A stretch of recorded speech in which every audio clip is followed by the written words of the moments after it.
No man wants to be an artist. He is driven to it because the world refuses to recognize his proper leadership.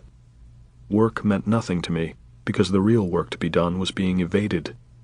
People regarded me as lazy and shiftless, but on the contrary, I was an exceedingly active individual.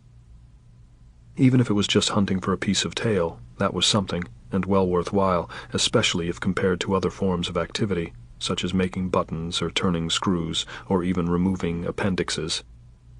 And why did people listen to me so readily when I applied for a job? Why did they find me entertaining? For the reason, no doubt, that I had always spent my time profitably.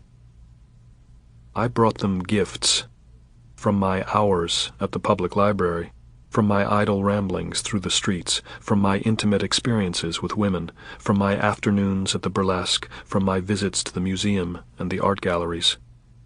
Had I been a dud, just a poor honest bugger who wanted to work his balls off for so much a week, they wouldn't have offered me the jobs they did, nor would they have handed me cigars, or taken me to lunch, or lent me money, as they frequently did.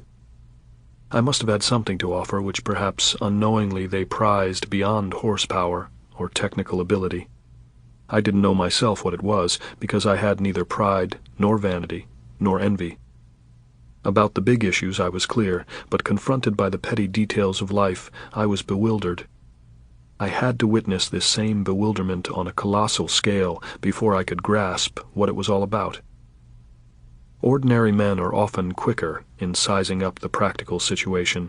Their ego is commensurate with the demands made upon it. The world is not very different from what they imagine it to be.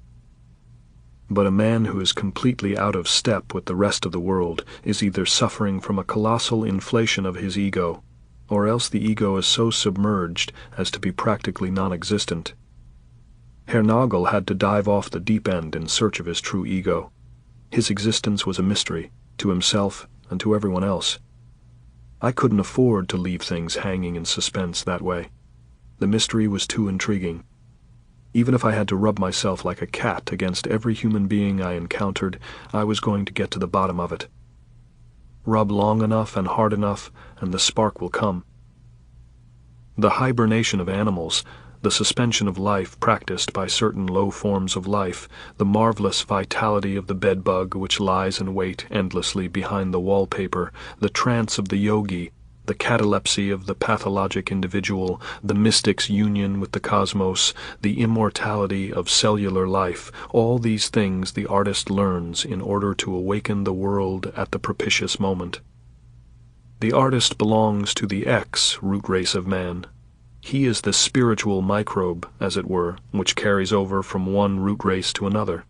He is not crushed by misfortune, because he is not part of the physical, racial scheme of things. His appearance is always synchronous with catastrophe and dissolution. He is the cyclical being which lives in the epicycle. The experience which he acquires is never used for personal ends. It serves the larger purpose to which he is geared. Nothing is lost on him, however trifling. If he is interrupted for 25 years in the reading of a book, he can go on from the page where he left off as though nothing had happened in between. Everything that happens in between, which is life to most people, is merely an interruption in his forward round. The eternality of his work, when he expresses himself, is merely the reflection of the automatism of life in which he is obliged to lie dormant, a sleeper on the back of sleep, waiting for the signal which will announce the moment of birth. This is the big issue, and this was always clear to me, even when I denied it. The dissatisfaction which drives one from one word to another, one creation to another, is simply a protest against the futility of postponement. The more awake one becomes, as artistic microbe, the less desire one has to do anything. Fully awake, everything is just, and there is no need to come out of the trance.